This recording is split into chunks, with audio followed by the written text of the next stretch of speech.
Oke, selamat siang. Berjumpa kembali dengan Mas Bro Tegal. Yang kedua, tentunya saya akan memberikan info-info yang positif untuk orang-orang pemula dan yang senior juga. Silakan kalau mau nyimak. Banyak hal yang akan saya sampaikan arah cryptocurrency keseluruhan, terutama BTC, PP, dan strategi-strategi dalam kita bermain kripto agar cuan sampai akhir tahun ini. Namun demikian, saya tetap akan sampaikan untuk kalian bahwa bermain kripto harus hati-hati. Banyak koin yang scam-scam, tipu-tipu, membuat kita hancur, bonyok, habis-habisan. Karena kripto ini sangat volatile dan sangat berbahaya, berisiko tinggi. Bisa cuan mendadak jadi orang kaya, namun demikian kere pun bisa juga mendadak. Jadi tetap riset mandiri, Dior, disclaimer on. Saya hanya memberikan sebatas yang saya ketahui. Untuk selebihnya urusan tanggung jawab masing-masing. Saya nggak mengajak ataupun mengajak menjual atau membeli aset-aset kalian. Langsung saja akan saya bahas di sini. PP jelas arahnya akan ke atas, nggak akan kemana-mana. Sabas TA juga berita-berita yang penting untuk kalian mengenai BTC, FOMC meeting dan tarik perdagangan akan terjadi deal, akan usai. Dan arah-arah BTC nanti akan saya berikan. Saya akan memberikan penjabaran TA sedikit saja. Kita dengan telanjang saja ini. Ini kalau kita lihat trendline yang besar ini di sini.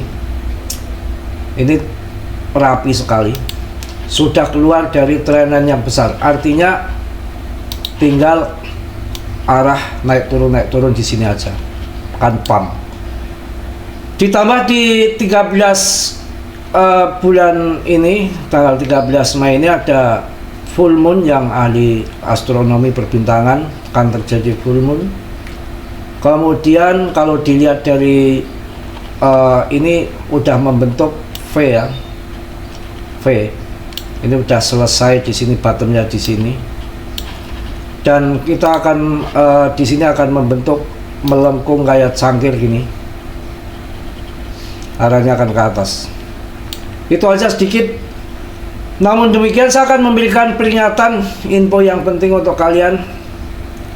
Dalam penduduk Indonesia, populasi masuk kripto baru sekitar 12 jutaan. Kemudian Indo ranking ke-9 yang punya cryptocurrency. Ini sangat luar biasa. Namun demikian masih 4,2% saja populasi Indonesia yang masuk kripto. Selebihnya togel sama slot miris sekali. Hati-hati. Kalau togel sama slot itu kita betul-betul judi gambling ngawur sesat menurut saya. Kalau kripto mau cuan yang penting dipelajari, nggak ngawur. Ada siklusnya.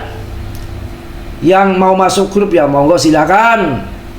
Yang mau di luar ya monggo silakan. Link ada di deskripsi. Banyak teman, banyak sahabat, banyak saudara. Full edukasi dalam 24 jam. Bisa telepon saya Japri mengenai perkriptoan.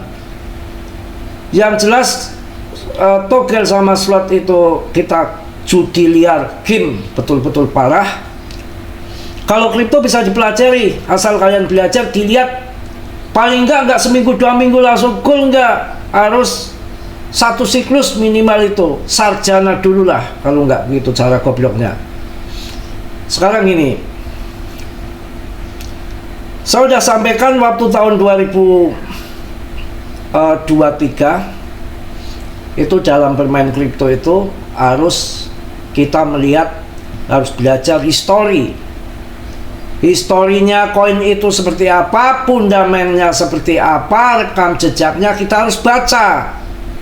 Maka pada waktu itu saya ngasih tahu BNB itu fundamentalnya bagus. punya GZ punya, dan kita belajar lihat sampai siklus, satu siklus. Ketika bear market itu koin itu bertahan nggak? Maka waktu pas bear saya ditanya, yang aman, modal besar, ingin cuan gede di mana? Waktu itu masih 2,7 juta, masuklah BNB. Nggak saya kasih koin PRIS atau koin yang lain, meme koin yang lain, masuk BNB. Ternyata ATH lebih dulu. Itu berdasarkan belajar, berdasarkan siklusnya, histori. Ketika bear market, mampu nggak koin itu untuk bangkit kembali? Begitu juga waktu itu FTX hancur. Ya, koinnya yang ketendang Sol karena dia punya investasi banyak di Solana. Solana harganya sampai 170.000, saya bahas.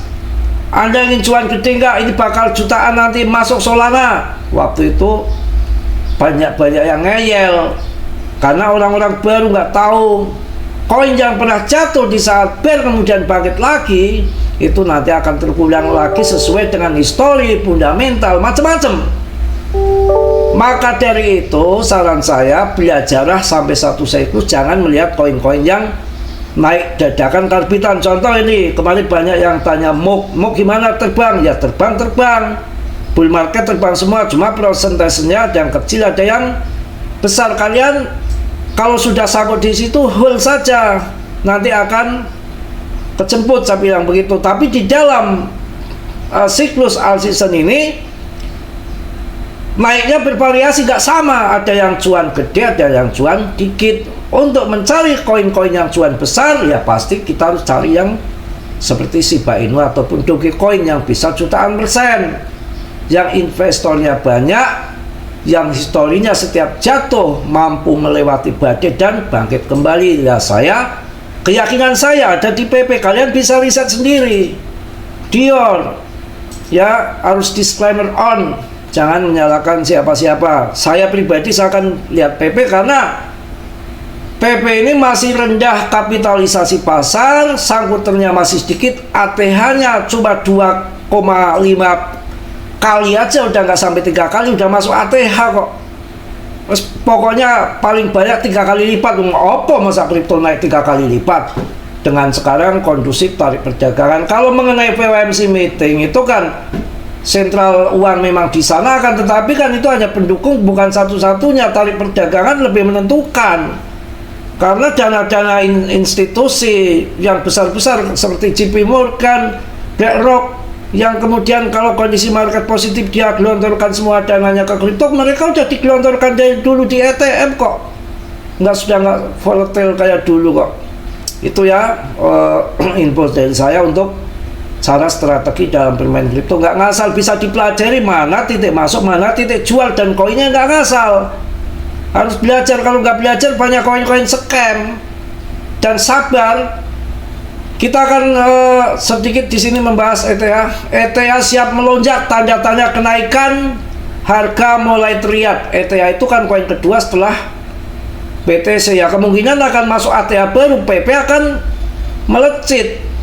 Dan sudah disampaikan sama pendiri Coinbase, 320 hari setelah titik terendahnya BTC, di situ akan terjadi all season secara teori di bulan Mei.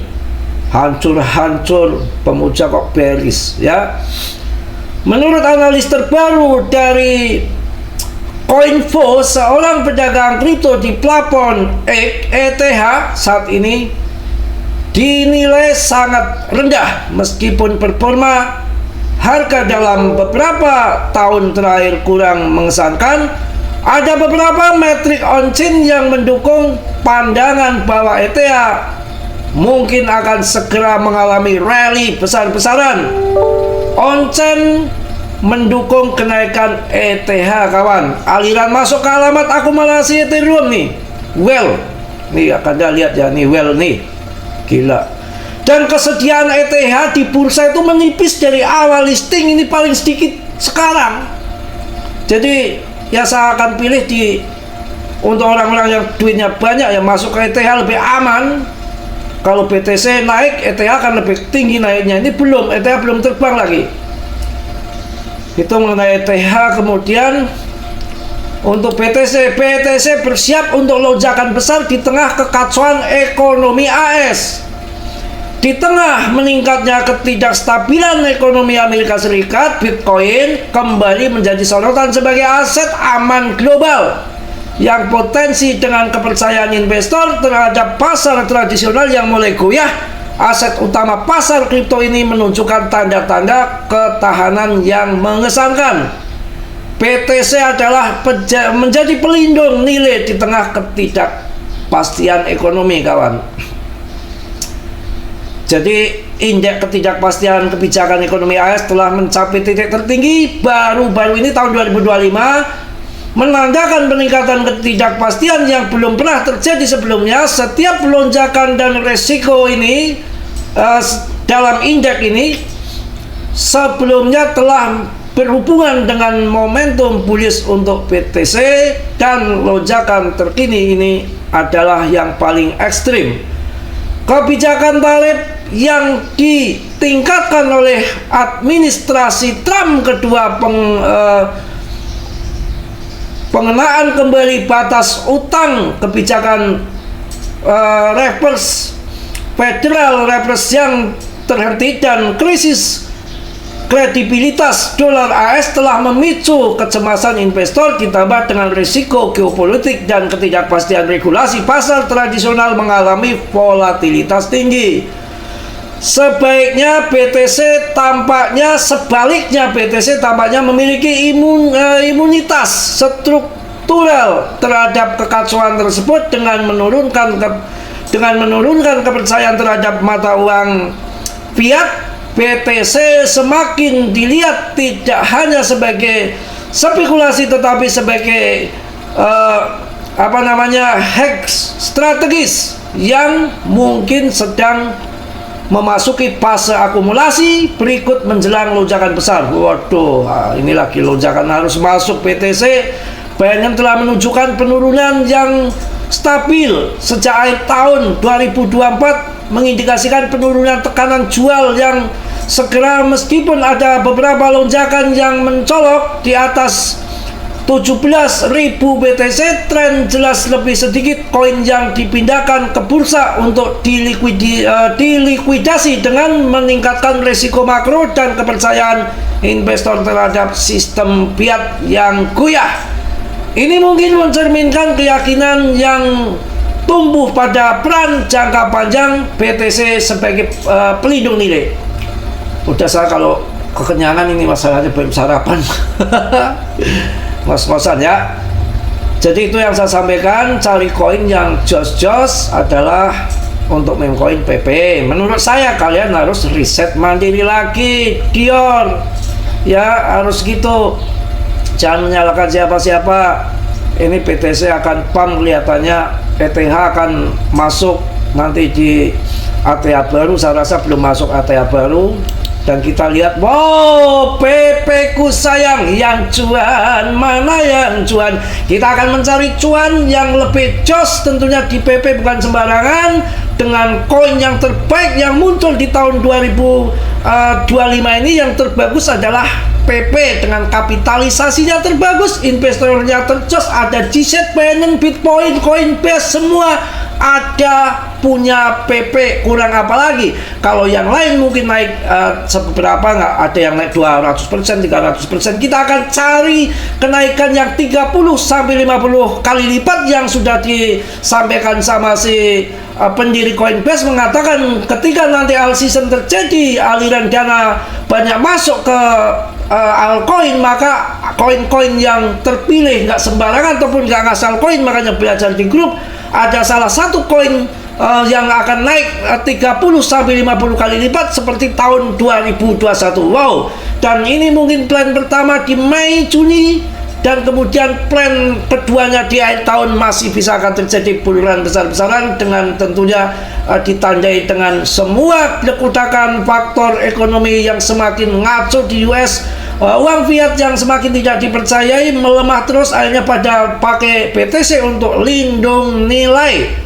Wow, nyos BTC mana PP tambah ngaceng ya. Kalau kita lihat di BTCD nya tuh udah mulai BTCD mulai longsor. ya sudah mulai longsor, yang mana memang PTCD ini banyak yang memprediksi 64, 65 itu akan terjun, ya sudah puncak di situ. Ya itu mungkin yang saya sampaikan di sini, dan kita sedikit lagi lihat tuh di interscan-nya yang punya PP siapa aja, Binance, Robinhood.